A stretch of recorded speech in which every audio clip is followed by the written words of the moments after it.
My name is Nadia Rahman, and at 20 years old, I learned that the person who knew me best was betting the hardest against me. I should have been relieved, because that afternoon in late April, sophomore year, I had finally cleared a brutal algorithms midterm and turned in the last piece of my HCI project. But instead, I felt that hollow, buzzing humiliation that starts at the ribs and climbs up your throat until every swallow tastes like rust. My brother Zain had laughed at me over biryani at our parents' small kitchen table, tilted back in his chair like a judge on some cheap talent show, and said, "You'll never amount to anything, Nadia. Startups aren't for girls who get nervous ordering coffee." The laugh wasn't a joke, it was a verdict. And in that moment, I realized the most painful truth about our relationship. He didn't tease me because he loved me. He belittled me because it kept me predictable, small, safely underneath his story of himself. If you've ever felt dismissed or belittled by people who should support you, hit that like button right now and subscribe to join thousands of others who understand that betrayal usually wears a familiar smile. Your support means everything as I share what happened next. Let me tell you how this all started. I'm Nadia. Full name, Nadia Mariam Rahman. 20 years old, a sophomore at Arizona State University in Tempe, majoring in computer science with a concentration in software engineering and a minor in entrepreneurship from the W.P. Carey School.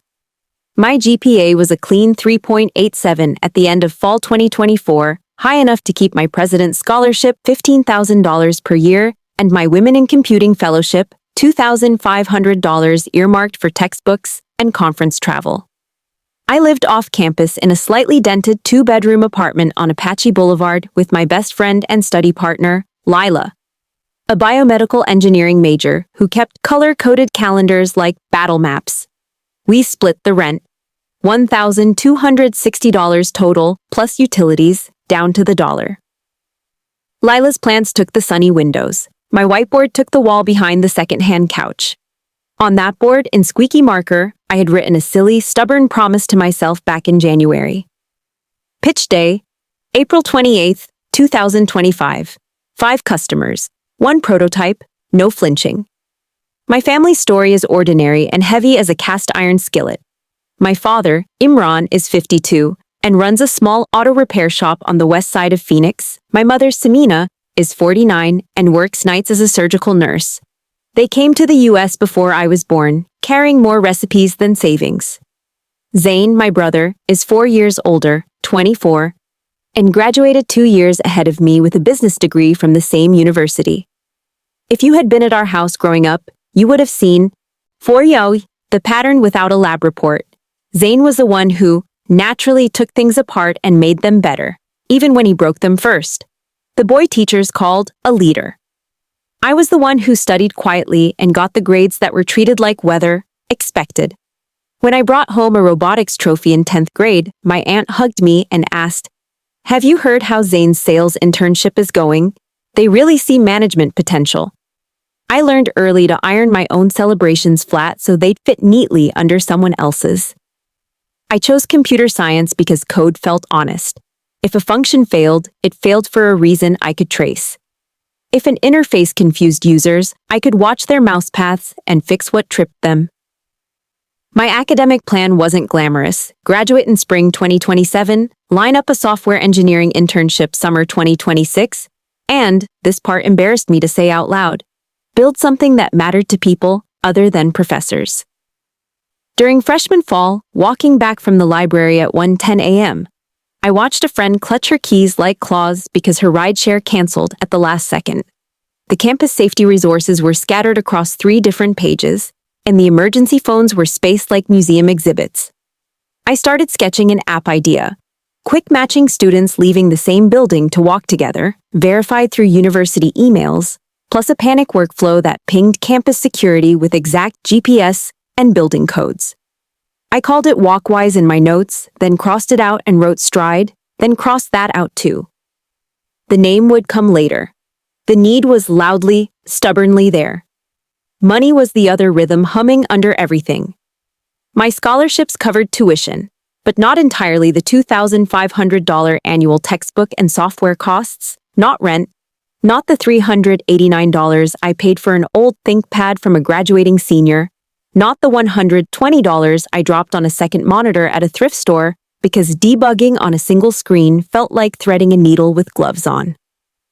I worked 20 hours a week doing QA for a local edtech platform at $18 an hour, nights and weekends. Time management wasn't a skill, it was triage. Lila and I would tape our schedules to the fridge and circle the 3 nights a week we actually sat down to eat together like they were holidays. When I say I was exhausted, I don't mean a charming, Tumblr-worthy burnout. I mean, my hands shook when I lifted a coffee mug on Mondays. I wasn't alone, though. My support system didn't look like a glossy brochure, but it was real. Lila was my first and fiercest ally. When I doubted my algorithm's homework, she would move my hand away from the backspace key and say, "Explain it to me like I'm a jellyfish with Wi-Fi." Professor Helena Park, who taught human-computer interaction, took our team seriously even when our paper prototypes were held together with optimism and washi tape. She wrote on my midterm feedback, "Your instincts about anxiety and decision latency in safety flows are strong. Document everything."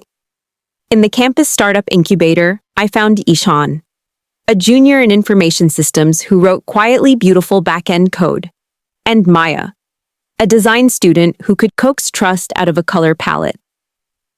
We set Tuesday nights aside for build, not brainstorm, because ideas were loud and building was quiet and we needed more quiet. Zane hovered over all of this like weather you couldn't dress for. He had a job in sales at a SaaS company in Scottsdale and liked to joke, "I sell the dreams you nerds code." At family dinners, he'd toss $10 phrases like "go to market" and "CAC to LTV" across the table like frisbees, then grin when they skimmed past my ear. He'd skim my pitch decks the way one checks the time, casual, faintly annoyed, and then text me edits that always began with "just being honest," a phrase that did as much damage as a hammer and insisted it was a mirror.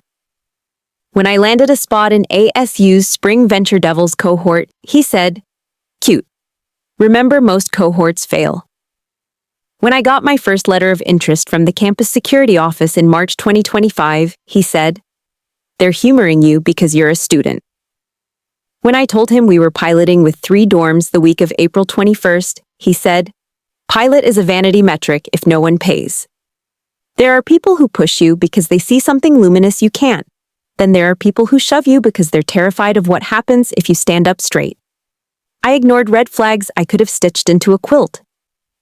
When I asked Zane in February if he could introduce me to his friend who handled operations at a local rideshare startup, he said sure, and weeks later claimed she was too swamped, though she later told me she never heard from him. When I mentioned I might make the project open source to encourage campus contributions, he said that was amateur hour and warned, "You'll get your idea stolen." When he offered to clean up my financial model on a Sunday evening, he sent back a version where my operating expenses were inflated by 25% and my projected user retention looked like a cliff. "Better to be conservative," he shrugged. I told myself he was being practical. I told myself not to be sensitive.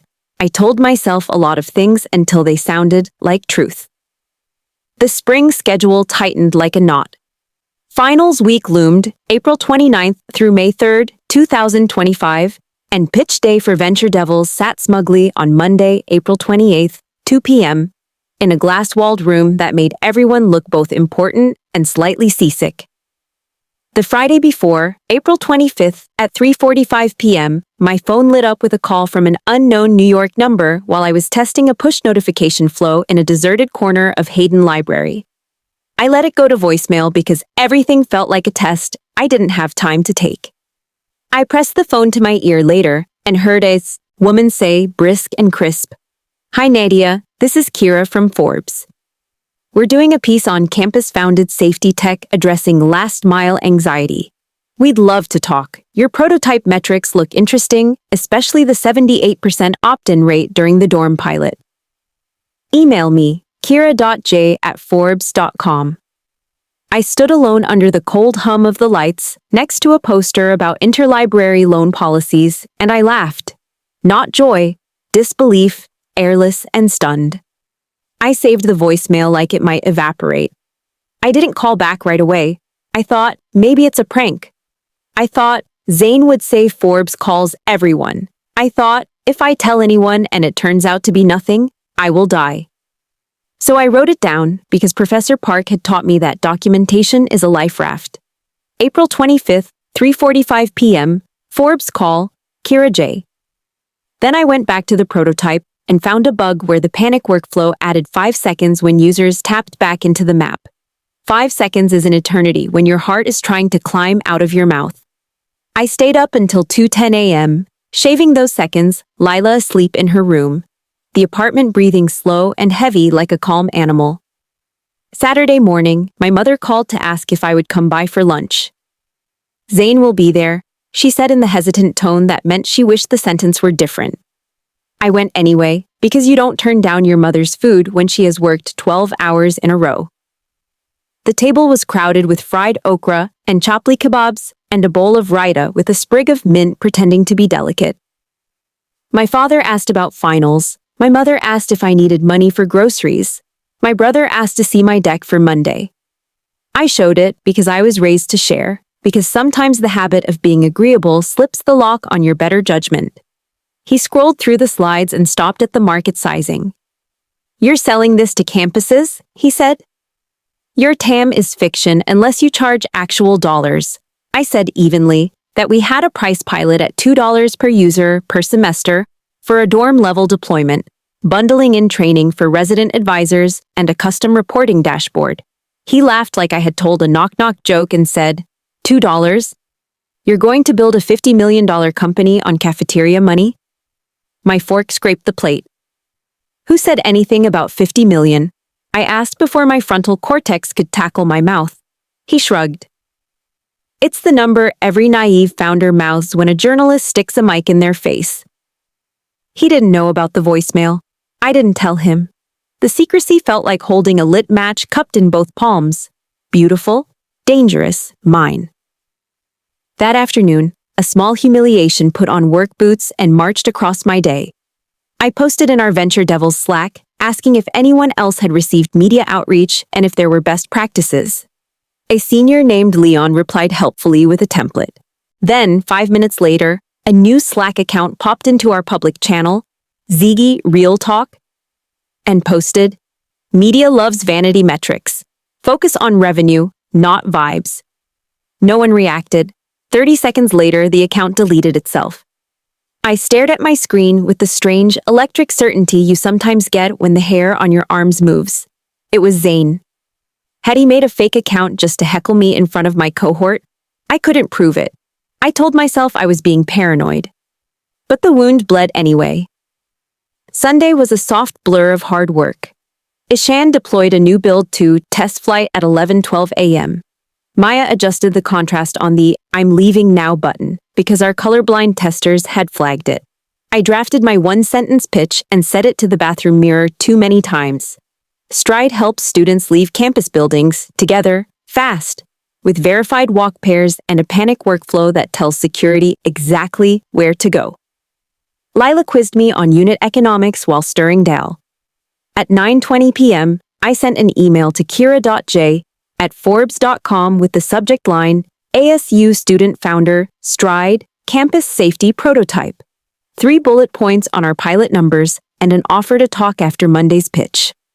I almost closed the laptop, then opened it again to attach a screenshot of our dorm dashboard with the names blurred out. I attached the wrong screenshot first, one with the dorm names visible, and then corrected it, my stomach doing a tiny synchronized dive. I went to bed feeling like I was balancing teacups on my ribcage. Monday morning, April 28th, rose blue and merciless. The air smelled like heat practicing. I wore the one blazer I owned, navy, thrifted, sleeves rolled twice. At 8:05 a.m., I walked into Professor Park's office hours with a copy of my deck printed because she likes to make notes in the margins like a detective annotating a case file. She circled the slide with our "Why Now?" and wrote, "Anchor to data. Report the 2024 Campus Safety Survey. 61% of students avoid certain routes after dark." She underlined "document everything" again, as if she knew a storm was rolling toward me off-screen. Before pitch day, there's a quiet ritual that no brochure shows. Founders alone in hallways talking to their shoes. I watched two of them rehearse next to the elevator. I ran my one sentence again and again until the syllables were worn smooth.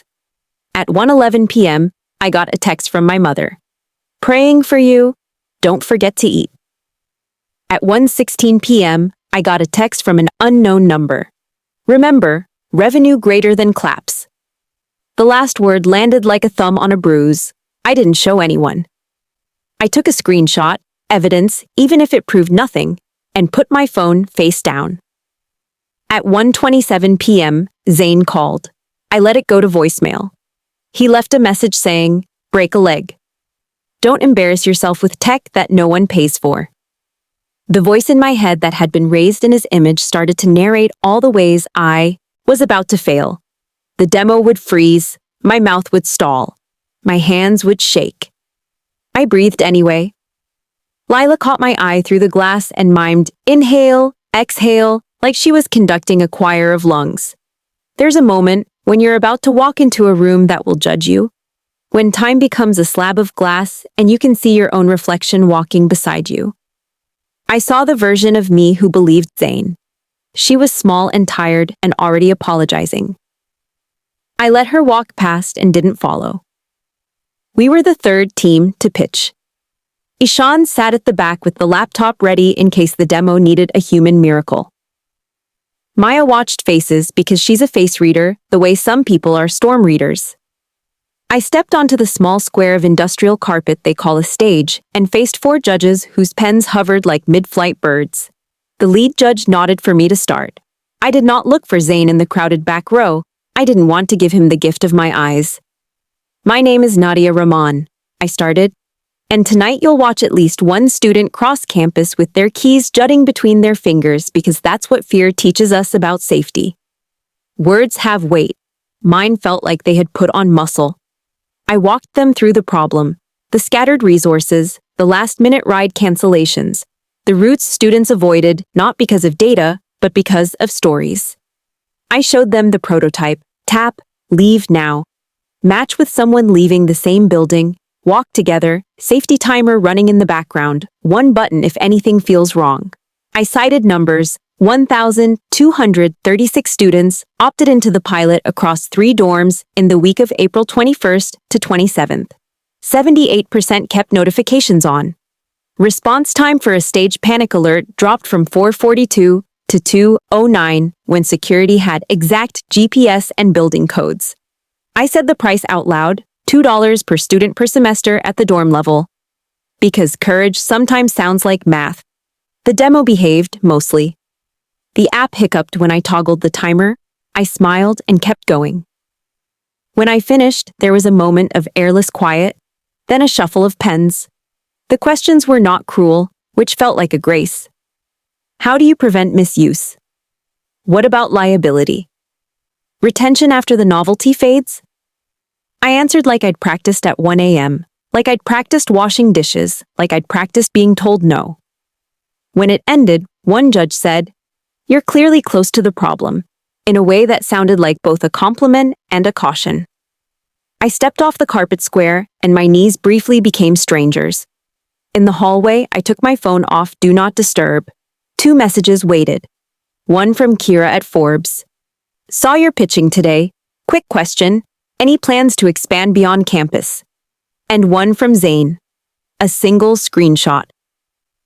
It showed a Slack thread I recognized, the Venture Devils channel, my media outreach question pasted above a line that said, I guess we're measuring success with press now. The username in his screenshot wasn't the throwaway he'd used before, it was my name. He had made it look like I was mocking myself. Below it, a caption from him. Oops. Try being careful next time. The floor tilted. I looked up, thinking stupidly that gravity had finally decided to resign. I walked to the women's restroom because I needed a door to close. In the stall, my breath sounded like someone else's. I wanted to cry and didn't. I wanted to call him and didn't. Instead, I opened the Slack app with hands that remembered their job even when my head felt like fog. The thread wasn't there, deleted like the first time. In the admin audit log, which incubator staff could access, there would be traces. I took screenshots of everything I could see. My post, Leon's response, the little gap of time where the phantom message should have been. I forwarded Zane's screenshot to my own email with the subject line, Possible Manipulation, April 28th, Post Pitch. Then I washed my face, practiced a smile that wouldn't frighten my friends, and stepped back into the hallway where praise dripped like honey around the edges of my hearing. Somewhere between congratulations and cleanup, Professor Park touched my elbow and said, "Walk with me." We stood near the stairwell where it smelled faintly of carpet glue and oranges from someone's contraband snack. "You did well," she said first, because she is kind but not sloppy. Then, "You looked spooked after you checked your phone." I told her the condensed version, omitting the family tree, the kitchen table, the long history of tiny cuts that taught me to say thank you when I was bleeding. She listened like a scientist, quiet, attentive, storing data. "If someone is manipulating your communications or impersonating you," she said, "that is serious. There are logs. There's a process. Document everything. Send it to yourself. Don't confront him yet." She didn't say him, but the pronoun landed as if she'd read the footnotes. "You have a demo to debrief, then we'll go to the incubator office. Bring Lila." I nodded. In my pocket, my phone buzzed politely. A new email from Kira. "If you're available at 5:30 p.m. PT, I can hop on a 15-minute call. We're exploring a feature on student-led safety products and potential early valuations based on institutional partnerships." The word valuations flashed like a hazard light. I thought of my brother's sneer, 50 million, and the way he used numbers like weapons. At 4:05 p.m., long after the judges had left to confer and the room had lost its bright official hum, I stood in front of the incubator office with Lila on my left and Professor Park on my right. Maya texted that she had archived our pitch recording. Ishan said he'd export the interaction logs with timestamps. I remembered suddenly that I hadn't eaten since 7:30 a.m., and that my mother's text was still unanswered. I typed, "It went okay, Amma. I'll come by tomorrow." My hand stopped shaking, then started again, harder, as a thought clicked into place like a lock finding its key. The number Zane texted from at 1:16 p.m. wasn't his. He had spoofed it before, once, to prank a friend. He knew how. I raised my hand to knock. Inside, the program manager, Tessa, moved papers on a desk with the tired care of someone who loves too many ambitious kids. My phone buzzed once more in my pocket, a vibration I felt in my molars. I pulled it out and saw a new email subject line that didn't feel real, not when read by eyes that still belonged to a girl who'd been taught to shrink. Forbes, feature interview request. Student founders addressing campus safety, early stage valuation ranges. I stared at it, hearing Zane's laugh across 6 months and 100 dinners, hearing my own voice under it saying, "Please," quietly, in the language of girls who want permission to be large. I took one long breath and opened the door to the incubator office, knowing that this room, of all rooms, would insist on facts, receipts, logs, full names next to actions. Somewhere in the building, a custodial cart squeaked like a small bird. The sun slid a gold blade across the carpet.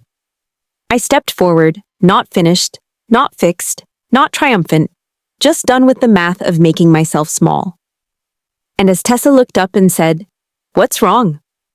I started to speak, already choosing the first piece of evidence I would put on the table first, the screenshot that would make the next hour turn. Tessa's eyes narrowed slightly, the way a person does when they're already bracing for something complicated, and she gestured for Lila and me to come in. The incubator office wasn't much bigger than a dorm room, but it carried the quiet authority of a place where ideas either grew legs or got buried. One wall was lined with corkboards pinned with schedules, funding announcements, and hastily scrawled reminders. The other was stacked with cardboard boxes labeled with the names of past teams, some of which I knew had dissolved before their prototypes even shipped. Tessa shut the door behind us, creating a small, insulated world where the outside hum of the building receded. I handed her my phone, already open to the text from the spoofed number and the screenshot Zane had sent. I kept my tone level as I explained, but each word felt like stepping onto ice I wasn't sure would hold. She listened without interrupting, her pen already scratching dates and times onto a yellow legal pad. "Okay," she said finally, her voice calm in that way that makes you want to believe the world isn't falling apart. "We'll pull the Slack audit logs for that time frame. If there was a message posted and deleted, the server keeps a trace.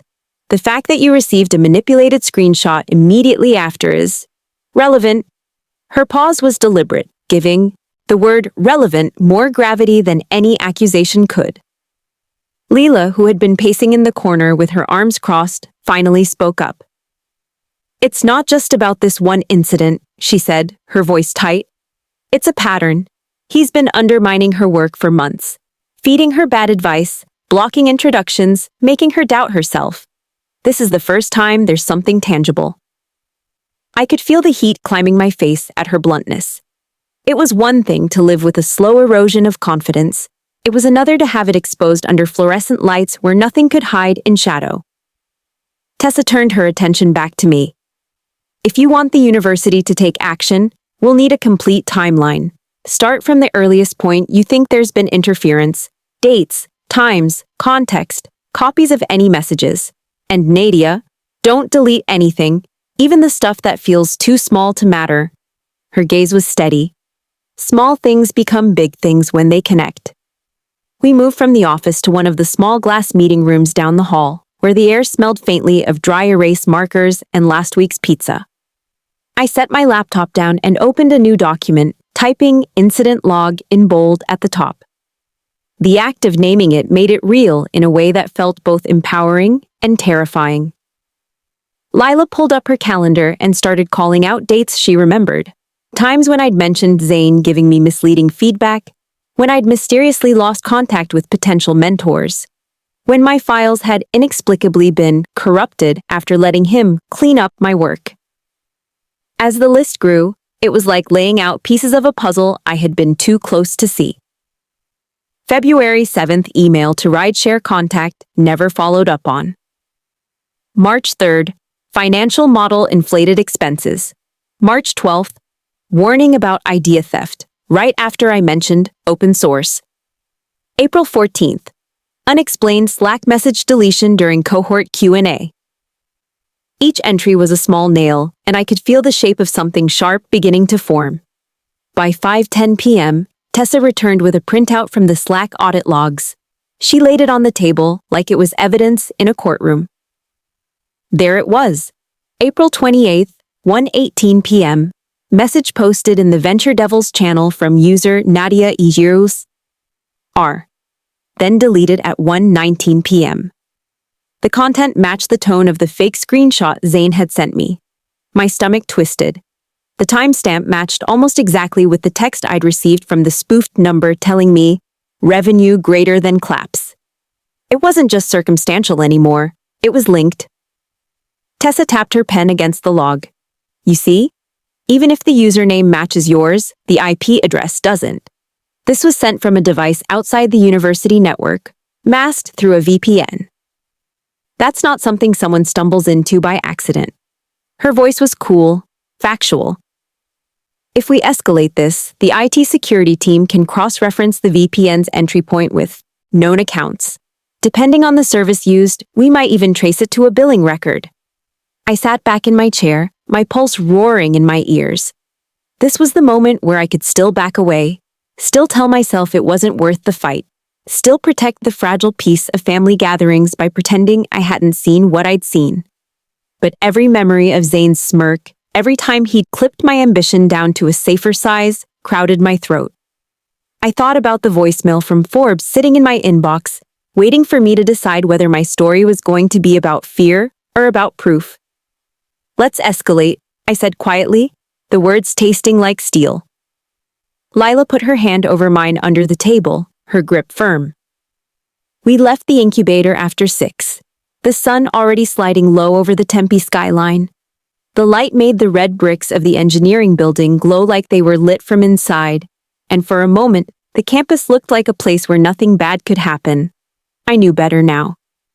My inbox pinged again as we crossed the courtyard. Kira confirming the 5:30 call was still open if I wanted it. I glanced at Lila. "Do I do it?" I asked. She tilted her head. "Why wouldn't you? You've earned it."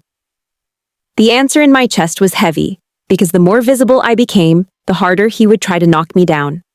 But the thought of hiding from my own opportunity made me nauseous. "Yes," I said finally, and opened my laptop right there on a bench under a mesquite tree.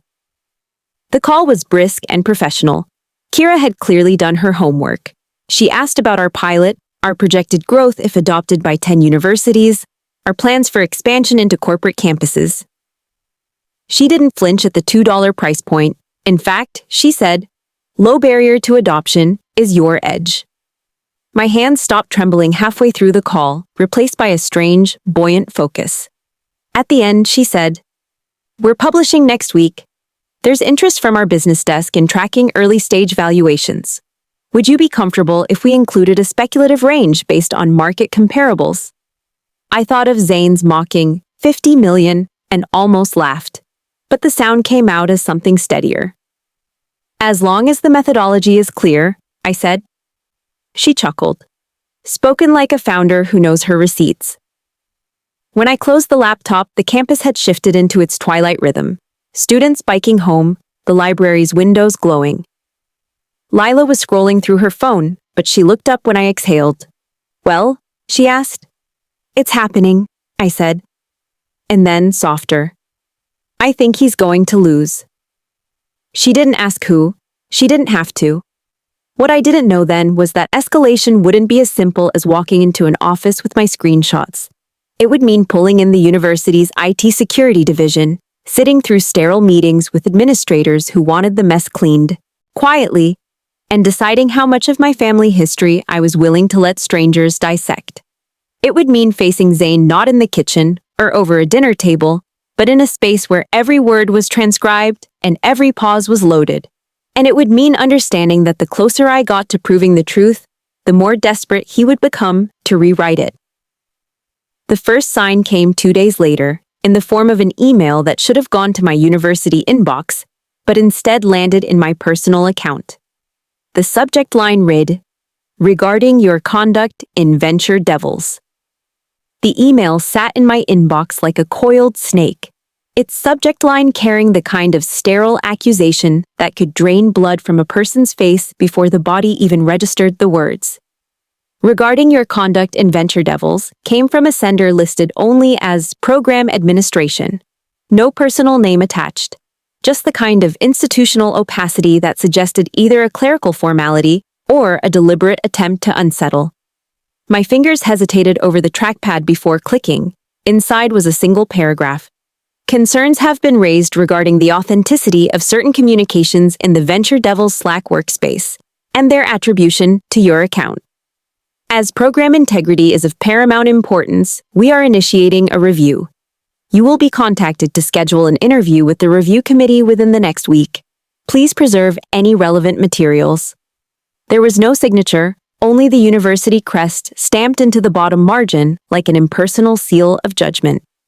I sat staring at the screen while the words rearranged themselves in my mind into something uglier. "You are under suspicion." Someone, probably more than one person, had questioned my honesty.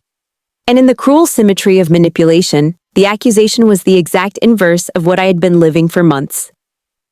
The moment's silence shattered when Lila walked in from the kitchen, holding 2 mugs of tea. She froze when she saw my face. "What happened?" I handed her the laptop without a word. Her eyes scanned the email, narrowing as she read. "He's flipping the script," she said finally, her voice low but vibrating with fury. "If they think you faked those screenshots or that Slack message, you're not just defending your idea, you're defending your name." The timing was too precise to be coincidence. Just 48 hours earlier, Tessa had escalated my case to the university's IT security department, which meant that somewhere in the system, logs were being examined. If Zane had caught wind of that, even indirectly, it would be in his nature to preempt the narrative. Control was his first language. I imagined him leaning back in his chair, the same smirk he wore when he thought he'd locked down a sale, crafting an email that made me the problem instead of the victim. The fact that he had access to enough detail to make the accusation sting meant someone close to the process had spoken to him. Or worse, someone had deliberately fed him just enough to launch a counterattack. That night, I couldn't focus on anything else. The review committee email had no instructions beyond preserve any relevant materials. But my mind turned the phrase over and over until it felt less like a guideline and more like a warning. I opened the incident log document we'd started in Tessa's office and began attaching every screenshot, every voicemail, every timestamp, making sure each file was backed up twice, once to an encrypted folder in my cloud drive and once to an external hard drive I kept in my desk drawer. For each entry, I wrote a short summary of the context, even if it seemed redundant. April 28th, 1:16 p.m. Text from spoofed number reading, revenue greater than claps. April 28th, 1:18 to 1:19 p.m. Slack message posted from username, matching mine, but from external IP via VPN. Content mocking my own media outreach. Screenshot of message sent to me by Zane at 1:27 p.m., with caption implying my carelessness. Slack audit log confirms message origin not from my device. The act of writing it all down felt like building a shield, one brick at a time. The next morning, Tessa called before 8 a.m., her voice clipped with urgency. Nadia, I just got looped in. They've scheduled your committee interview for Thursday at 9:30 a.m. It'll be in the small conference room in the Memorial Union, 3rd floor. You're entitled to bring a support person, and I strongly recommend you do. This isn't adversarial in name, but, well, you know. I did know. The phrase review committee might have sounded neutral on paper, but in practice, it was an inquisition with better lighting. I asked if the committee had been told about my evidence. They've been told you have materials to present, she said. They haven't seen them yet. That's going to be your job, to walk them through and make the timeline unshakable. They'll be looking for gaps, inconsistencies, and remember, truth doesn't always win by default. It wins because you make it undeniable. Thursday came faster than I wanted it to. The Memorial Union's 3rd floor was a maze of beige hallways and multi-purpose rooms that smelled faintly of carpet cleaner and coffee that had been sitting since dawn. I arrived early, Lila at my side, carrying a neatly tabbed binder with every piece of evidence in chronological order. The committee was already seated when we entered. 3 administrators, 1 faculty member from the business school, and a student representative from the graduate council. Their faces were polite but unreadable, the kind you see at grant panels and disciplinary hearings alike. After a brief introduction, the chair, a tall man in a slate gray suit, said, Ms. Rahman, concerns have been brought to our attention regarding your participation in the Venture Devils program. We understand you have documentation relevant to these concerns. I began with the incident log, sliding the binder across the table and opening to the April 28th entry. My voice was steady, though my palms were damp against the paper. This is the Slack audit log entry showing the impersonation message posted from my account name, but from an IP address not associated with me or the university network. Here is the text I received minutes earlier from a spoofed number, which matches the timing of the Slack incident. And here is a screenshot sent to me by my brother, Zain Rahman, containing the fabricated message and implying it was my own doing. I looked up briefly to gauge their reactions. The faculty member was frowning slightly, as if already piecing the logic together. The student representative's eyes flicked between the binder and me with a mixture of curiosity and concern. As I moved through the timeline, February's blocked contact, March's altered financial model, April's open source warning, I could feel the shape of the story hardening in the room. Each entry was another thread in a net that showed not only the April 28th incident, but a pattern of deliberate interference stretching back months. At one point, the chair interrupted to ask, "Do you have any evidence directly linking Mr. Rahman to these actions beyond your suspicion?" It was the question I had known would come. I took a slow breath and slid forward the IP trace report Tessa had helped me request through IT security. "Yes," I said. The IP used for the Slack impersonation resolves to a VPN service built to an account in my brother's name. This was confirmed by the VPN provider in response to a lawful request from University Counsel. The silence that followed was heavier than any raised voice. By the end of the meeting, the committee didn't tip their hand, but I could feel a shift. A softening, a willingness to consider that I was not the problem here. The chair thanked me for my thoroughness, reminding me that they would deliberate and communicate a decision regarding program standing. As we left, Lila squeezed my hand hard enough to leave an impression. "You nailed it," she whispered. I wanted to believe her, but I had lived long enough under Zane's shadow to know that truth didn't always close a chapter cleanly. That evening, as the sun bled orange over the horizon, I received a call from Tessa. "They're recommending no action against you," she said without preamble. Relief flooded my chest before she added, "But Nadia, there's more. The evidence you presented is going to the university's Office of Student Rights and Responsibilities. They're opening a formal investigation into Zane's conduct as an alumnus interfering with current students. This isn't over. It's escalating." And escalate it did. The next morning, before I could even pour my first cup of coffee, a new email landed in my inbox. This one from an unfamiliar Gmail address. The subject line read, "You're making a mistake." The email's subject line, "You're making a mistake," pulsed on my screen like it was alive, daring me to open it. I sat at the small kitchen table, the early light spilling in through the blinds in narrow bars that cut across my laptop. Lila was still asleep in her room. Her door cracked just enough for me to hear the faint hum of her desk fan. My tea sat untouched, steam fading, as I clicked into the message. It was short, only 4 sentences, but each word felt surgically designed to worm its way under my skin. "Nadia, I'm hearing from people that you've decided to take this too far. This kind of thing doesn't end the way you think it will. Walk away now and spare yourself the embarrassment. You'll thank me later." There was no signature, no identifying details beyond the Gmail address, which was a bland, forgettable string of numbers and letters. But I didn't need a name. I knew the cadence, the patronizing curl of, "You'll thank me later." Zane had always been the kind of person who thought veiled threats were a form of mentorship. For a long moment, I just stared at the screen, the familiar battle beginning in my chest. Half of me wanted to delete it, to deny him the satisfaction of knowing I'd even read it. The other half, the one that had been slowly growing sharper edges over the past weeks, knew better.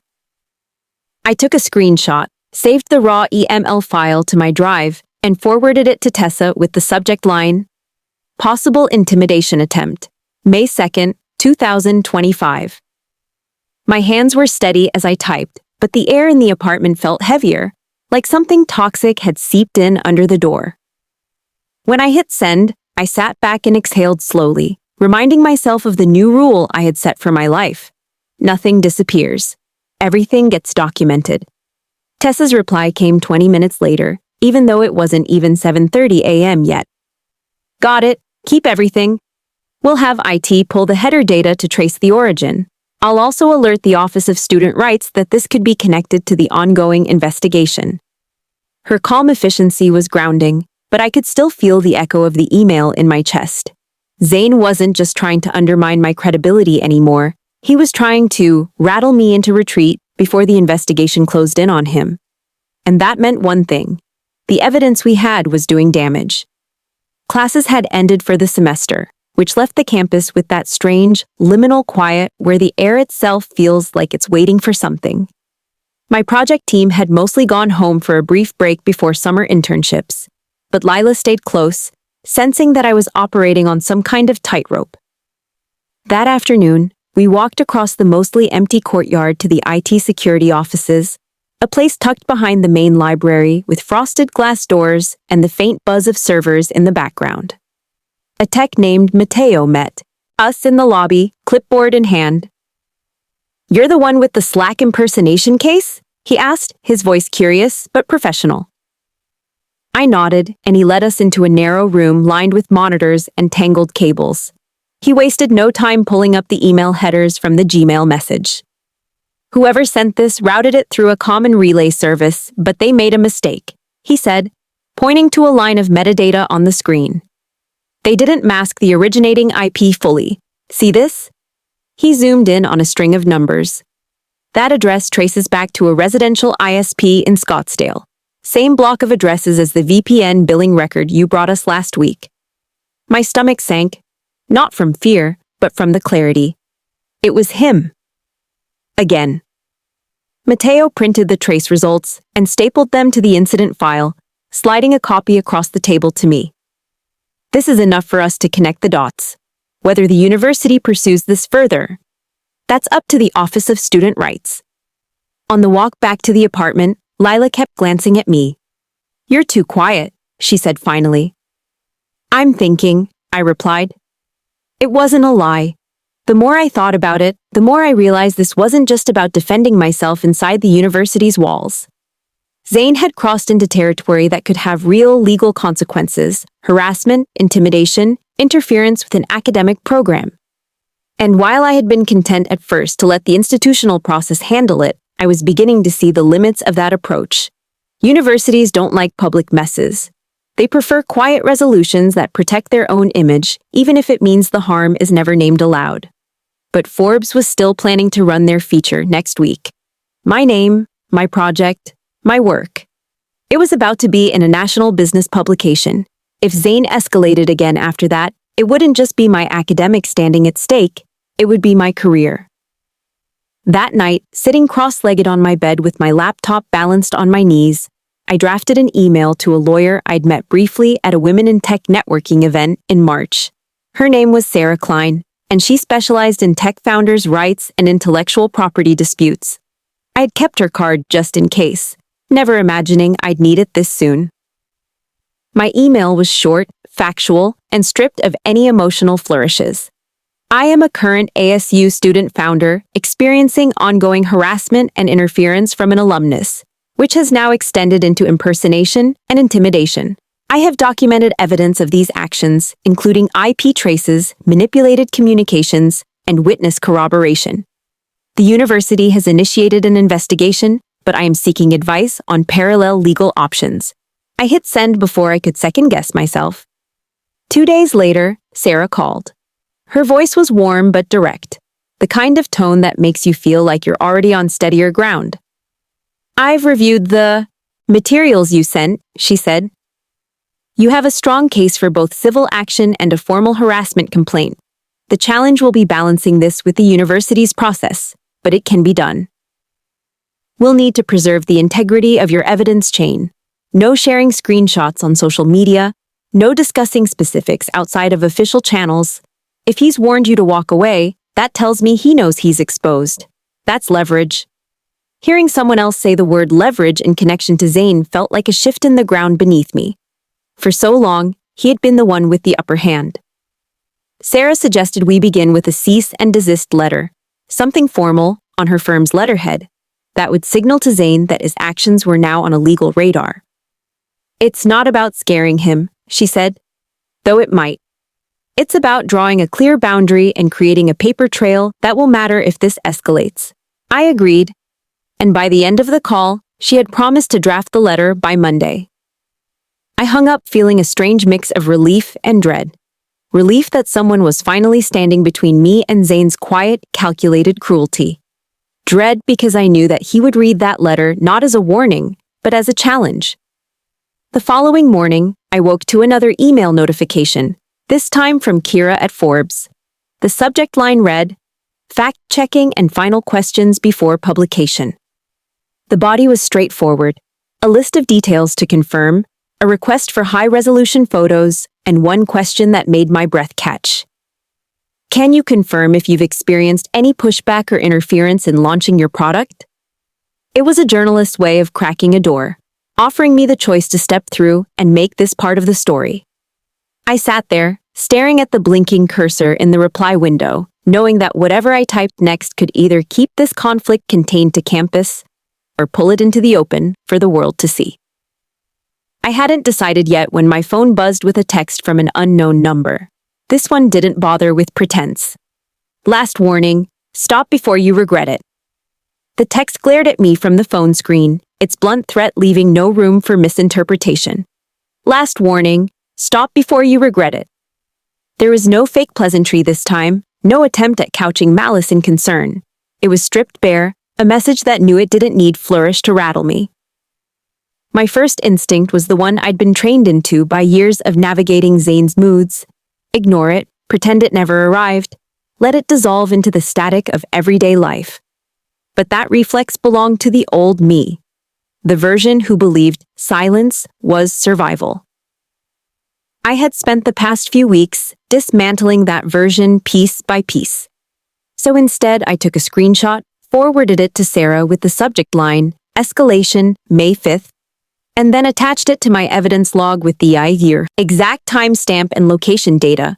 The process felt almost mechanical now, a ritual that replaced fear with action. Sarah replied within an hour, her email sharp and unambiguous. This is now entering the territory of harassment that could justify not just a civil claim, but a police report. I strongly recommend we file the cease and desist today instead of Monday. I'll have my paralegal send it to you for review within the hour. Once it's sent, do not engage with him directly. Every contact goes through me. Reading her words, I realized that the line I'd been afraid to cross, the point where this stopped being a family dispute and became something prosecutable, was already behind us. It wasn't a question of if this would escalate, it already had. While Sarah prepared the letter, I sat at my desk, the muted hum of the old ThinkPad filling the silence, and opened Kira's email from Forbes again.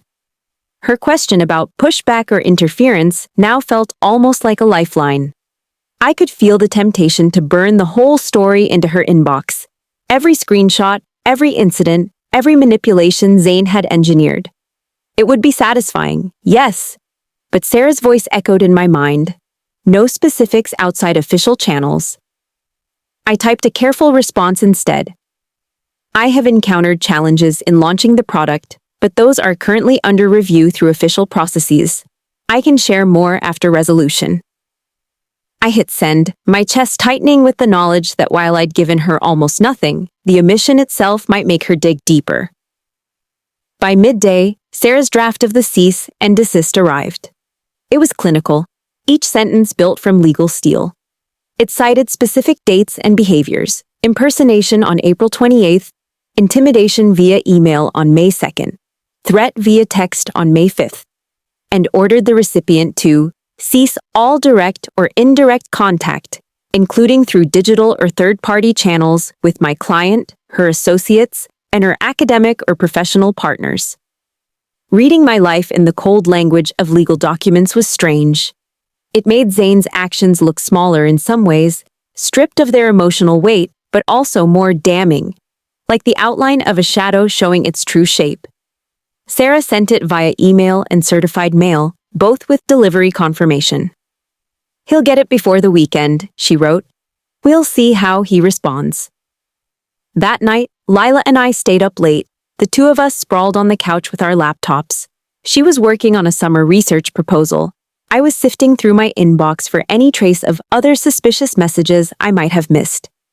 Around 11:40 p.m., I found one, a short unsigned email from early April that I had dismissed at the time as spam. It had been sent to my project's public contact address and read, "Interesting idea. Shame if the wrong people got hold of it." No links, no attachments, just a warning dressed up as idle observation. The sender's domain was a disposable email service. I forwarded it to Sarah, who replied almost instantly, despite the late hour, "Archive and preserve. Patterns matter." The next morning, I woke to two new developments, both arriving before I'd even had coffee.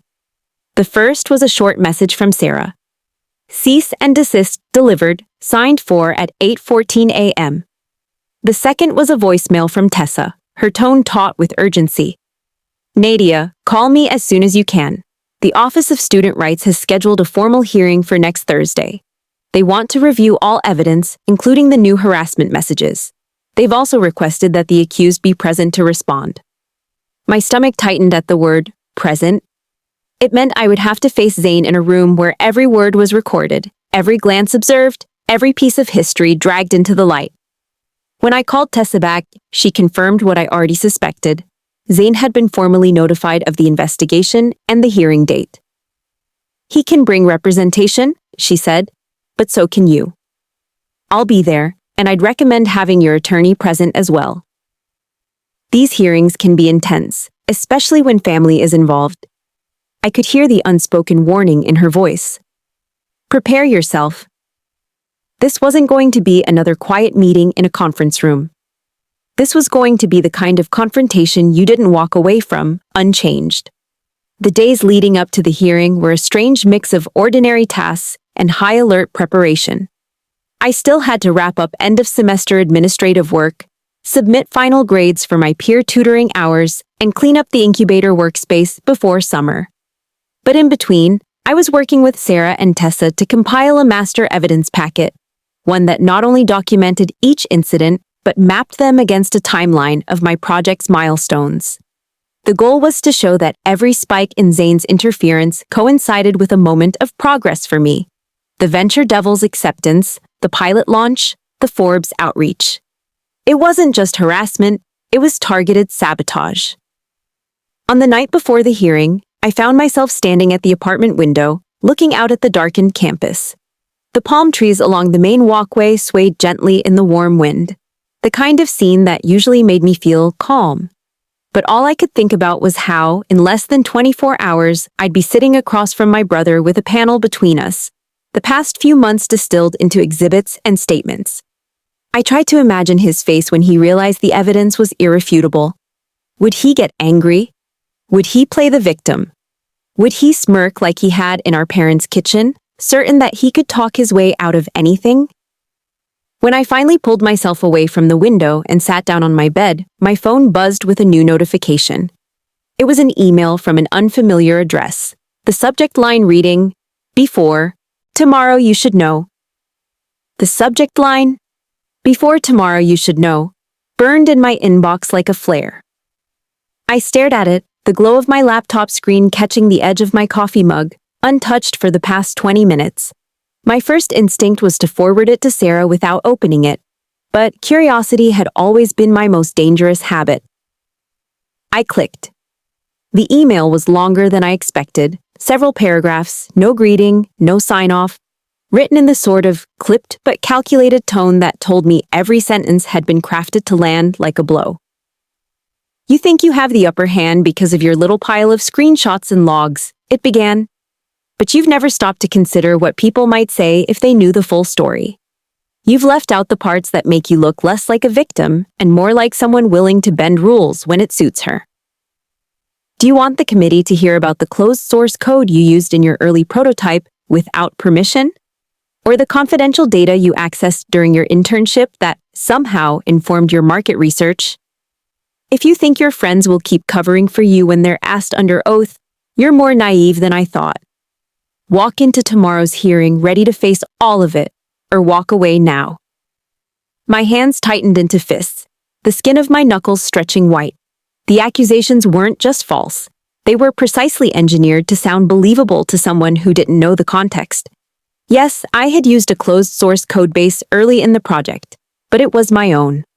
A skeleton framework I'd written months earlier for a class project, fully documented and later replaced in the current build. And the confidential data was nothing more than publicly available campus safety reports, which any student could request. But in the wrong ears, those claims could bloom into suspicion. That was the real danger here. Zane didn't need to prove I'd done anything wrong. He only needed to plant enough doubt to muddy the waters. I forwarded the email to Sarah immediately with the subject line, "Attempted character smear, May 7th. My message was short. "He's escalating to fabrication. See attached." Her reply came less than 10 minutes later. "Classic intimidation tactic. We'll present this as further evidence of harassment and bad faith.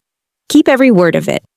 Also, if there's any truth to any claim he's making, I need to know now, so we can contextualize it before he spins it. Call me tonight." I called.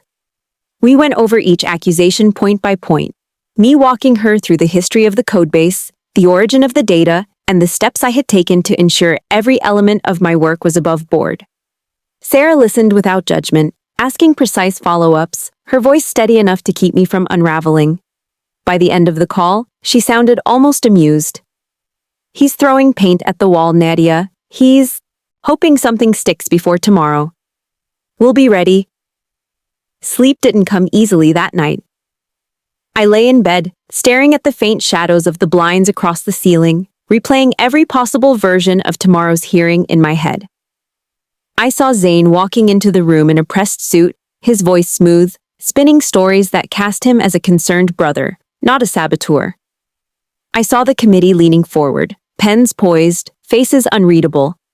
I saw myself pushing the binder of evidence across the table, my voice cutting through his narrative like a wire. Over and over, I rehearsed not just the facts, but the calm I would need to carry them. Because I understood now that this wasn't just about evidence, it was about who they believed had more credibility in the room. Morning arrived heavy and bright, the air already warm enough to promise another early summer day in Tempe. I dressed in the same navy blazer I'd worn on pitch day, the fabric a quiet reminder of my own resilience, and walked with Lila to the Memorial Union. Sarah was already waiting outside the conference room, her leather briefcase in one hand, her other hand raised in a small wave, when she saw me. "Remember," she said quietly as we stepped inside, "you're here to tell the truth. Let him try to perform. Every exaggeration will only make our evidence stronger." The committee members were seated in the same arrangement as before. The chair in the center, flanked by the administrator and faculty member, the graduate student representative to the right. Across the table, Zane sat with a man I didn't recognize, probably his lawyer, his expression somewhere between bored and smug. He didn't look at me right away, instead leaning toward his attorney and murmuring something that made the corner of his mouth twitch upward. The chair opened the session with a reminder of the rules. All statements on record, no interruptions. Each side given equal time to present. Sarah spoke first, laying out the structure of our case like a blueprint. Impersonation, intimidation, escalation to threats, all tied to my milestones in the Venture Devils program. She slid the evidence packet forward, the weight of it making a soft thud against the table. "Every document here is time-stamped, corroborated, and verified by the university's own IT department," she said. "You'll see a consistent pattern of behavior from the respondent, beginning in February and continuing through as recently as last night." Her voice was even, almost dispassionate, but I could feel the current of quiet force beneath it. When it was Zane's turn, his performance was everything I had anticipated, smooth, calculated, delivered with just enough feigned injury to make it sound like he was the wronged party. He painted himself as a protective older brother concerned about my overzealous approach and willingness to cut corners, echoing the false claims from his email. He denied sending the spoofed texts and emails outright, suggesting that someone else must have been trying to stir up trouble between us. His lawyer nodded solemnly at each point, as though Zane's narrative were both tragic and plausible. I waited until the chair nodded for my response before I leaned forward. "Every claim he's made today is either a distortion or a fabrication," I said, my voice steady despite the pounding in my chest. I opened the binder to the section on the April 28th impersonation, walking the committee through the Slack audit logs, the VPN traced to his account, the timing of the spoofed text message. I could see the faculty member's eyes narrowing as she followed the chain of evidence. When I reached the most recent threat, the last warning text from May 5th, I placed the printout in front of the chair alongside the IP trace from the intimidation email. "These weren't accidents," I said quietly. "They were choices. And every choice was made in response to my progress." By the time the hearing adjourned, the room felt charged, the air taut with everything unsaid. The committee would deliberate privately, but I had seen enough in their faces to know that the narrative had shifted. Zane avoided my eyes as we left, his jaw tight, his lawyer speaking low and fast beside him. Sarah walked with me to the elevator, her briefcase swinging lightly at her side. "You did exactly what you needed to do," she said. "Now we wait." But waiting, as it turned out, wasn't going to be quiet. That evening, just as I was settling onto the couch with Lila, my phone buzzed with an incoming call from an unknown number. When I answered, a clipped, professional voice on the other end said, "This is Detective Morales with the Tempe Police Department. I'd like to speak with you regarding a harassment complaint that's been filed against you." For a second, I thought I had misheard him. "A harassment complaint against me," I repeated, my voice caught somewhere between disbelief and the weary recognition that, of course, this was the next move in Zane's playbook. Detective Morales' tone didn't shift. Professional, detached, the kind of voice trained to give nothing away. "That's correct, Ms. Rahman. We've received a report alleging repeated unwanted contact, defamation, and interference with the complainant's professional opportunities. I'd like to set up a time to hear your side." The room seemed to narrow around me, the couch beneath me suddenly too soft, like it might swallow me whole. This was more than a smear. It was an attempt to flip the system entirely, to turn the police into another stage for his performance. I asked if I was under any legal obligation to speak to him immediately.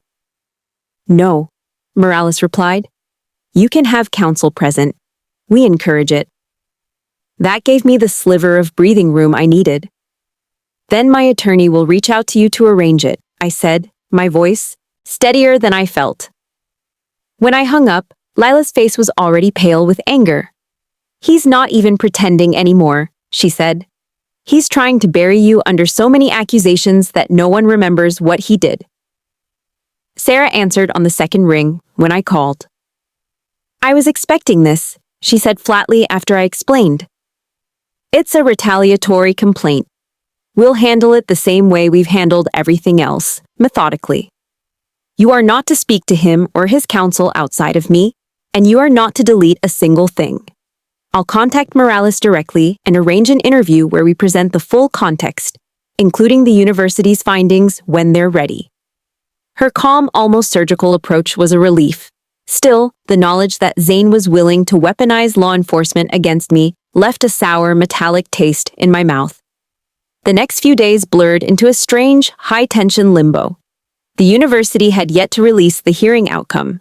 Forbes was finalizing their feature for publication, and now Sarah was preparing for the police interview as though we were assembling for a second trial. We combed through every piece of evidence again, but this time with a dual purpose, proving not only what Zane had done, but also dismantling his accusations against me before they had a chance to take root. Retaliatory complaints often try to mirror the language of the original allegations, Sarah explained during one of our late-night prep calls. That's what makes them dangerous. They feel symmetrical to someone who doesn't know the facts. We have to break that symmetry. On May 14th, we met Detective Morales in a windowless interview room at the Tempe Police Department. The table was plain laminate, the fluorescent lighting too bright, making every paper in front of us look harshly white. Morales was younger than I'd expected, early 30s, with a posture that suggested patience more than suspicion. He started with open-ended questions about my relationship with Zane, my work on the app, and the events leading up to the university investigation. I spoke slowly, sticking to the facts, letting Sarah hand over neatly tabbed binders of evidence as I described each incident. When we reached the section about the retaliatory nature of his complaint, Sarah took the lead, laying out the pattern, the timeline of my progress, Zane's corresponding interference, the escalation to threats, and now, this mirrored accusation. Morales listened without interruption, occasionally jotting notes, his pen tapping softly against the page. When we finished, he closed his notebook. "I can't speak to the outcome yet," he said, "but I'll tell you this. The documentation you've brought is more comprehensive than what I typically see in cases like this. That will matter." It wasn't a declaration of victory, but it was enough to breathe a little easier. As we left, Sarah murmured, "If nothing else, we've just made it a lot harder for him to sell his story here." 2 days later, the email from the university finally landed in my inbox. The subject line was deceptively bland. Office of Student Rights, hearing outcome. My pulse thudded in my ears as I clicked it open. The letter was brief, but decisive. The committee had found Zane's actions constituted a sustained pattern of targeted harassment, digital impersonation, and interference with academic and professional activities. While the university had limited jurisdiction over alumni, they were issuing a formal no-contact order, banning him from all university-sponsored events and forwarding their findings to both the police and his current employer.